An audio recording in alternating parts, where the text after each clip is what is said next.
Nsanyusa okubalaba nate mu programu yaffe eya Wakyaliwo Essuubi. Olunaku olwaleero mpeereddwa omukisa okukyaza abavubuka embulakalevu ab'obuweereza buno obw'amasajja Christian Center obusiŋŋaanibwa wano ku Busaabala Road. Mukama yeebazibwe nnyo mu programu yaffe eno Wakyaliwo Essuubi. Baganda bange abavubuka neebaza Katonda kuba munkyaliddeko mu studio yange eno olunaku olwaleero mu programu yaffe eno Wakyaliwo Essuubi. Nsanyusa okubalaba.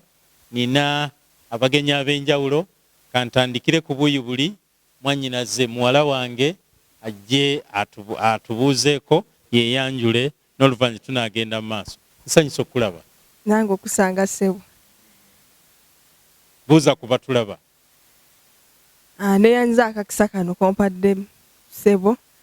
Balamusizaako mwenna abatulaba. Producer no tagambye mufukamira. Amagwe genda mu maaso yo muveeko. Kale. Balamusizaako mwenna abatulaba ku programu yaffe eno Wakyaliwo Essuubi. Amannya agange mpitibwa Nansukusa Rebecca. Tebakuyita yeggwe. Yenze. Amannya agange nze Nansukusa Rebecca. Ndi mpeerereza ku Masajja Christian Center era ndi muvubuka. Nsanyusa okubeerako nammwe era nsanyusa okubasanga. Muvubuka eyalabibwa ali mu biro bye ebyokulabibwa. Sinnalabibwa. Naye ng'oli ndi mu biro. Amiina. Agalenzi agali mwenyweze. Nsanyusa okulaba. Kale ssebo nange okusanga. Mukama akumpeera omukisa. Amiina ssebo. Amakameraman sika bulungi nnyo balabe bulungi. Oyo tannalabibwa. Bampeere muganda ng'oyo. Nsanyusa okulaba mu butabani. Nange ssebo. Eddoboozi lya mwanguka ndabika lirya kiro za kawunga nga 3. Ssebo. Nsanyusa okulaba. Nange okusanga. Programu yaffe eno Wakyaliwo Essuubi. Njagala onnamusirize kwabo abatulaba. Weewaawo. Nsanyuse nnyo okulaba ssebo. Nze tonfaako laba producer oli. Ssebo. Mukama mbalamusizza mwenna abali eyo abatulaba mu studio zaffe zino. Nsanyuse nange okunkyaza ssebo. Nange neesiimye. Nze amannya agange nze Jjunju Michael. Mu kkanisa ey'Emasajja Christian Center e Busaabala gye mpeererezaamu. Nze nkulembera abavubuka mu kkanisa eyo. Nkulembera abavubuka. Nga nze chairperson. Ntera kulaba abavubuka b'amaanyi. Bayongobera bwe baddamu amaanyi. Neebuuza ani gwe naalaba mubuuza ebibuuzo byange. Naye nsanyusa okulaba. Amiina ssebo. Ssentebe w'abavubuka. Amiina ssebo. Mu mulembe guno ogwa COVID. Ekisanja kyo kyatandikira mu COVID mu lockdown eri oba kitandikidde mu lockdown eri? Kyatandikira mu lockdown eri. Eri. Mirimu tunaakubuuza embalinga onoogituwa. Naye nsanyusa okulaba mpeereddwa omukisa. Mwannyinaze nsanyusa omulaba naye kaatulamuseeko. Abooluganda Mukama yeebazibwe. Amannya gange yenze Namugabe Gertrude Alice nga ndi mukyala musomesa era nga ndi memba mu bavubuka. Oli mukwata nno ninga nze. Weewaawo ssebo. Eza Nabbanja wazirabako? Nina gavumenti y'eggulu egabirira. Gavumenti y'eggulu mujja kwesiba ku gavumenti ng'ebasembya tulabe ey'eggulu egabirira era nga nsabira wano ku Masajja Christian Center. Nsanyusa okulaba. Nange nsanyusa okulabako ssebo. Ofaanagana ng'eyasoose naawe oli singa ndi searching, singa ndi confused. Singa ndi contented. Singa ndi contented. Totutiisatiisa kutugamba nti singa ndi contented. What are you contented of? Nsanyusa okulaba. Oli muweereza mu bavubuka? Weewaawo ssebo. Gigenda giti ekyobuweereza? Katonda atuwaniridde. Katonda abawaniridde. Weewaawo. Abawaniridde naye nga mmwe temumuweereza. Tumuweereza ssebo. Mumuweereza. Weewaawo ssebo. Nteekateeka ki gye mulina mu kaseera kano ak'omuggalo nga mmwe abavubuka? Enteekateeka ekyamazima omukulembeze waffe ono ssentebe waliwo bintu bingi bye batuteereddewo ebiseera kino batuteereddewo gye tuli ku muggalo. Tulina kye bataddewo kye bayita conference calling. Tubuulirira enjiri ku masimu. Bintu bya luzungu conference calling. Bakubira essimu gy'oli. Kati ffenna batuyungira wamu ku ssimu. Ffenna tubeera wamu ne tubaako ebigambo bye tusharing ebya Katonda. Ate era waliwo n'okubuulira enjiri nga ffe abavubuka tufuna olunaku n'ogenda n'obuulira enjiri. Eddoboozi lyo lisobola obuulira enjiri eno ey'okwatika ku luguudo. Yesu alokola eri abo. Makeup takulukuta. Mune ekisa kye kibeerawo ekyamu. Mwesiga makeup kopagalo.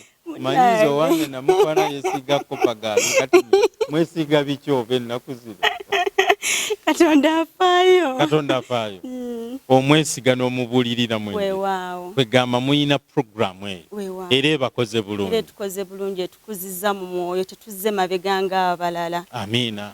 Mwebale kunywerera ku Mukama. Omanyi an idle mind is a devil's workshop. Is a devil's workshop. Kati buli lw'obeerawo ng'omuvubuka tolina byawukola. Omulabe sitaani olowooza ku bu X. Naye lwaki tebabuyita W? Lwaki babuyita X? Nati X. Oba wasazaamu. Kati X lwaki amala n'akomawo? Ng'ate wasazaamu. Mu COVID ono oyagala kuweereza Mukama olindirira ddenzi. Neyanziza ssebo nataka kisa kano. Nze mu COVID ono nasazeewo ngenda kuweereza Katonda era si kulindirira eky'omwami buli kintu kibaako n'akaseera kaakyo.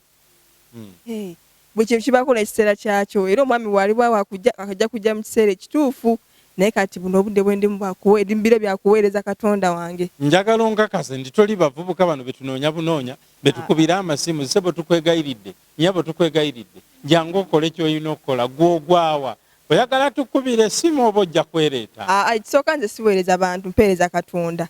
Kati nze nga aweereza Katonda sirina kulinda kumala kumukubira ssimu kubanga omulimu ogwampebwa ngumanyi era ekyampisa nkimanyi. Kati lwaki mba ndinda omuntu atamala okumukubira essimu annengayire nti owaayo tukwetaaga ekyokukola nkimanyi. Ekyokola ojja kuba mukyala mulungi nnyo eddenze liri eyo kanula amaaso olabe bwetegereze bulungi nnyo benkyazizza bonna namba plate tekuli mwana mulenzi mbuulira ssentebe w'abavubuka nteekateeka ki z'oyina mu kaseera kano ak'omuggalo nga tulindirira. Jajjo tuggala omusumaali gwe yakubyemu waguwulidde gusingako ne gwe baakuba Mukama waffe Yesu mu bibatu guli gwali muwanvu ate guno gwasusse ogwokubanga ennaku 6 yakubye inchi 9 yesebo zennyini weewaawo. Kakati ng'omukulembeze ow'abavubuka ow'Amasajja Christian Center tulina programu sebe ezitambula nnyingi. Weewaawo. Nga mwanyinange wagambye mwanyinanze agambye nti wabaddewo programu gye twateekawo gye twategeka bakukubira essimu n'okwata. Bw'okwata olina bantu bangi nnyo b'osisinkana ku ssimu okwo osobola okwogera nabo ne mukola conference calling. Temulwale matu. Nedda ssebo. Abantu 10 boogerera mu kutuukwo. Nedda ssebo. Era obasanga ku ssimu yo. Ne tukolerako service era abantu bangi bakwatibbwako ku lw'ekyo kye twakoze. Ndabye mwanyinaze oli muwala wange oli ono nno ye akyakuumya omubiri naye olindaba omubiri gugeze. Mulinayo enteekateeka ey'okgendako mu sipotisi oba ey'okukola ku ddwiro oba munagejja bugezi tubeere awo ng'agabiri gagezze nga temukendeeza na ku mubiri. Weewaawo waliwo enteekateeka nze ne bwengejja siinaako akyandaba. Kakati enteekateeka ya sports weeri twagitegese era bw'obanga oli eyo gwatulaba ow'Amasajja Christian Center naawe atali tulina enteekateeka ya sports gye twakoze era Sunday eno yennyini tutandise wansi eno ku kisaawe kyaffe eky'Amasajja Christian Center ojja tusangayo essaawa 10 zennyini. Waliwo abakyala waliwo abawala ab'enjawulo abamanyi okubaka. Bavubuka mulimu abakyala mwebali kubanga oba tonaweza myaka 4 oba 5 ng'okyali mu myaka egyo egya wansi weeyita mukadde. Nakusuubiza okuyita ttiimu y'abasajja esebo abafumbe kuba abavubuka amagulu ago mukitegeere nti tuli basambi ba mupiira naye mukyatidde naye okutya kwammwe kankubalekere. Tukyetegeka ttiimu yaffe eyo twazannyako abakadde baali abantu 10 nga tuli abavubuka 5 naye ku olwo kye mwatukola gyali myaka gya 6 kye mwatukola bubi nnyo mwatukuba nnyo. Nsanyusa okulaba Mukama kutuweera omukisa kaddeko kantwala speed programu yange obudde buweddeko waliwo abasoose mu studio n'eddakiika zino ezibadde zisigaddeyo njagadde nzibawe. Njagala okubire ng'obaako b'otumira ne mwannyinaze naye ajja kuba atumira noono atumire ne bw'onooba otumira oyo apoloposinga nze sirina mutawaana ne bw'omukubawo Esebo. Ntumira naye ebigambo bino obirowoozaako ki bino ebyokulaba ebyokulaba ndaba gaalubindi tonnaziweesa kale tumira weeziri ziraba ssebo. Kakati ntumira abavubuka mwenna abatulaba ku mpewo zaffe, abali e Dubai, abali e Qatar, abali Bahrain, abali Oman, abali Amerika, yonna gye muli yonna abatulaba bangi essebo. Tubatumira mwenna abali ebule n'ebweya n'abali wano mu Uganda tubalamusizzaako nnyo. Ntumira muganda wange Ruth ali eyo oba ali Oman simanyi naye nga gyali atulaba anedda ssebo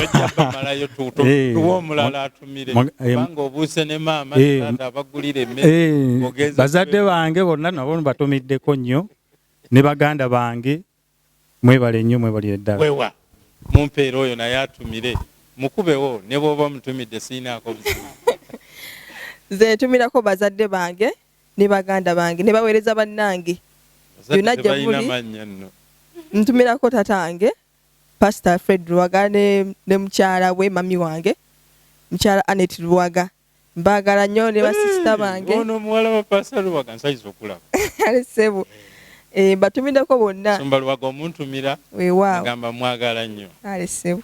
Batumiddeko mwenna ntumirako daddi wange ow'omwoyo daddi Luwaga ne mami Luwaga, ne ntumirako ne daddi wange daddi Alex ali mu US ali mu America ne mami Suzanne. Batumiddeko mbagala nnyo